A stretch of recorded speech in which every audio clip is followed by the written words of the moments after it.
আসসালামু আলাইকুম। লন্ডন বৈঠক নিয়ে গত কয়েকদিন ধরে নানান ধরনের আলোচনা, সমালোচনা, সন্দেহ, সংশয়, নানান ধরনের প্রশ্ন, রহস্য বিভিন্নভাবে উত্থাপিত হচ্ছে। এমন একটি জায়গায় এসে লন্ডন বৈঠকের অংশবিশেষ নিয়ে, অর্থাৎ পরবর্তী সংবাদ সম্মেলনে যে ফেব্রুয়ারিতে নির্বাচন হতে পারে, যাবতীয় প্রস্তুতি সম্পন্ন হলো, সেই জায়গাটিতে গভীর সংশয়, সন্দেহ, গুরুতর প্রশ্ন উত্থাপন করেছেন খোদ প্রধান নির্বাচন কমিশনার এম নাসিরউদ্দিন। এবং লন্ডন বৈঠক অন্তত নির্বাচন ইস্যুতে কতটা যে অন্তঃসার শূন্য, মানুষের চোখে ধুলা দেওয়া হয়েছে এমন ঘোষণার মাধ্যমে, এসব বিষয়ে অনেকখানি গোমর ফাঁস করে দিয়েছেন প্রধান নির্বাচন কমিশনার। ঈদের পরে প্রথমবারের মতো সাংবাদিকদের মুখোমুখি হয়ে সাংবাদিকদের প্রশ্নের জবাবে, অর্থাৎ সাংবাদিকদের প্রশ্ন ছিল যে ফেব্রুয়ারিতে নির্বাচনের সময়সূচি ঘোষণা করবেন কিনা, সেই প্রশ্নের উত্তরে তিনি বলছেন, যেই যৌথ ঘোষণা দেওয়া হয়েছে সংবাদ সম্মেলনে আমি সবার মতন টেলিভিশনে দেখেছি, কিন্তু সেখানে তো যৌথ স্বাক্ষর নেই দুই পক্ষের, অর্থাৎ বিএনপি বা সরকারের পক্ষ থেকে কোনো ধরনের সই স্বাক্ষর নেই। এটিকে তো সরকারি ঘোষণা বলা যাবে না। এবং ভোটের ৮-১০ মাস আগে, যেহেতু ফেব্রুয়ারিতে ভোট নিয়ে আলোচনা হচ্ছে, সুনির্দিষ্টভাবে এই মুহূর্তে নির্বাচনের তারিখ ঘোষণা করা সম্ভব নয়। মানে তার কাছে প্রশ্ন ছিল যে তফসিল কবে হবে, যেহেতু ১৩ই জুন ডক্টর মোহাম্মদ ইউনূস এবং বিএনপির শীর্ষ নেতা তারেক রহমানের সঙ্গে বৈঠকের পরে যৌথ সংবাদ সম্মেলনের প্রতিনিধিত্ব করলেন সরকারের পক্ষ থেকে ডক্টর খলিলুর রহমান আর বিএনপির পক্ষ থেকে স্থায়ী কমিটির সদস্য আমির খসরু মাহমুদ চৌধুরী। তো ডক্টর খলিলুর রহমান সাংবাদিকদের প্রশ্নের জবাবে তিনি বললেন নির্বাচনের তারিখ নিয়ে, ঘোষণা নিয়ে, যে আমরা আসলে কোনো সমস্যা দেখছি না নির্বাচনের তারিখ ঘোষণার বিষয়ে, এবং নির্বাচন সম্পর্কে যৌথ বিবৃতিতে দুপক্ষই সম্মত হয়েছে। আমরা আশা করব নির্বাচন কমিশন শিগগিরই একটা তারিখ ঘোষণা করবে। শিগগির বলতে কি ১৫-২০ দিনে, ১ মাস, এই তো। সেক্ষেত্রে বিষয়টি মনে করিয়ে দেওয়ার পরে প্রধান নির্বাচন কমিশনার এম নাসিরউদ্দিন বলছেন, ১০ মাস আগে তারিখ ঘোষণা করা হয় নির্বাচনের, এমনটি কোথাও দেখেছেন পৃথিবীর? ভোটের ৫০-৬০ দিন আগে নির্বাচন ঘোষণার তিনি আভাস দিয়েছেন এবং আমরা সেটা দেখেছি, ৫০-৬০ দিন বা ম্যাক্সিমাম ৯০ দিন। কিন্তু যেই আরপিও রয়েছে, গণপ্রতিনিধিত্ব আদেশ নির্বাচন সংক্রান্ত, সেখানে ৬ মাস বা ৮ মাস আগে নির্বাচনের তারিখ ঘোষণার কোনো এখতিয়ার নির্বাচন কমিশনের নেই। সেখানে ডক্টর খলিলুর রহমান কি তেলের মতো বলে দিলেন নির্বাচন কমিশন দেখবে, এবং এটি যে একেবারে স্রেফ নাটক, একেবারে ভুয়া কথা, সেই সময় আমি মন্তব্য করেছিলাম যে নির্বাচন কমিশন তো করবে না ঘোষণা, নির্বাচন কমিশন তো স্বাধীন নয়, সরকারের নির্দেশ ছাড়া এটি করতে পারে না, তারা বলে ফেললো আর করবে, এটি মনে করার কোনো কারণ নেই। মানে মানুষকে তারা এতই বোকা মনে করছে। ভেতরে কি আলাপ হয়েছে, অন্তরালে, পর্দার আড়ালে কি ধরনের আলোচনা হয়ে থাকতে পারে, সে বিষয়েও প্রধান নির্বাচন কমিশনার ইঙ্গিত দিয়েছেন।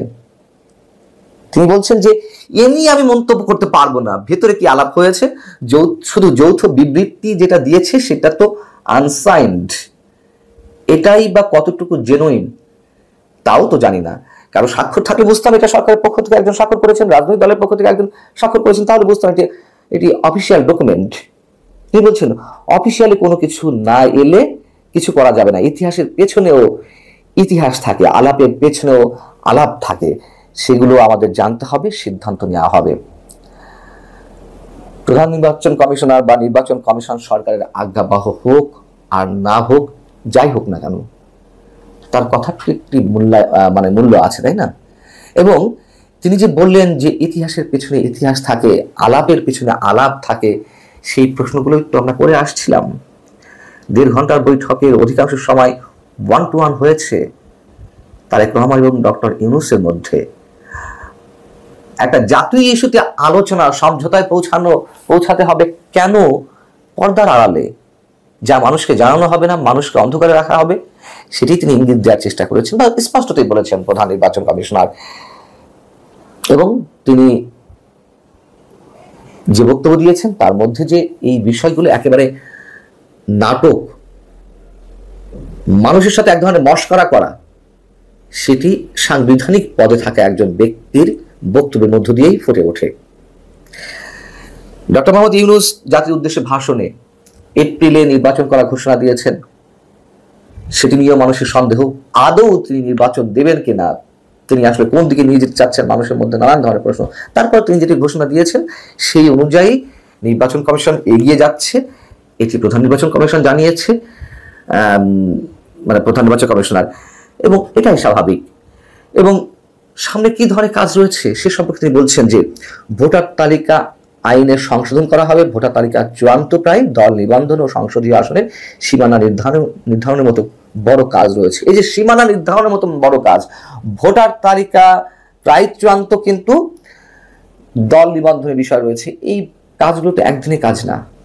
বিশেষ করে সীমানা নির্ধারণের কাজ আদালতে কেউ একটি মামলা ঠুকে দিলে মাসের পর মাস এভাবে চলতে থাকবে এবং এগুলোকে অস্ত্র করা হবে। লিখে রাখুন, এগুলোকে ডক্টর মোহাম্মদ ইউনূস নির্বাচন পেছানোর জন্য সব ধরনের প্রক্রিয়া একটু একটু করে জমা রেখেছেন, এগুলোকে কাজে লাগানো হবে। এবং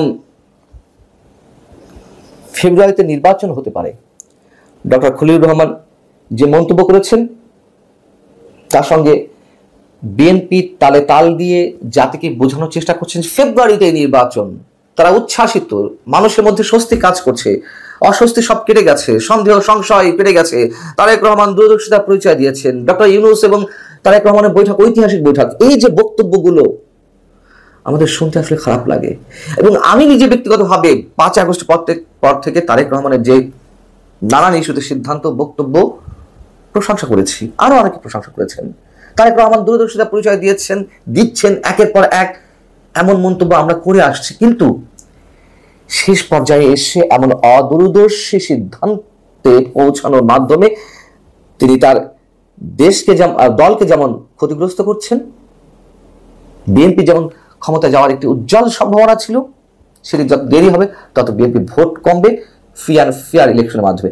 যদি ফ্রি আর ফেয়ার ইলেকশন না হয়, যদি কোনো ধরনের একটা প্রহসনের নির্বাচন হয়, সেটি অন্য কথা। আসন ভাগাভাগি হবে কি হবে না আমরা জানি না, তবে ফ্রি ফেয়ার নির্বাচন হলে যতদিন বেশি দেরিতে ভোট অনুষ্ঠিত হবে, বিএনপির বিজয়ী হওয়ার সম্ভাবনা ততই বেশি ক্ষীণ হয়ে আসবে। নিঃসন্দেহে তাহলে দল ক্ষতিগ্রস্ত হচ্ছে। আর দেশ কেন ক্ষতিগ্রস্ত হবে? অবশ্যই এই মুহূর্তে বিএনপি সবচেয়ে বড় দল, সেই দল একটা সুষ্ঠু নির্বাচন আয়োজনের জায়গা থেকে, অথবা যে চাপটি তারা নিজেরাই সৃষ্টি করেছিল সরকারের উপরে আগামী ডিসেম্বরের মধ্যে জাতীয় সংসদ নির্বাচন অনুষ্ঠানের বিষয়ে, সেটি একেবারে নড়বড়ে হয়ে গেল। তারা তাদের দাবিটি আবার যৌক্তিকভাবে তুলতে পারবে কিনা, মানুষের সামনে তাদের বক্তব্য সেভাবে উপস্থাপন করতে পারবে কিনা, সেই জায়গাটি তো নড়বড়ে হয়ে গেল। এবং নির্বাচন না হলে অবশ্যই শুধু বিএনপি ক্ষতিগ্রস্ত নয়, পুরো দেশের গণতান্ত্রিক অগ্রযাত্রা হওয়ার যে একটি সম্ভাবনা ছিল, সেটি তো আবার পিছন দিকে হাঁটা শুরু করলো।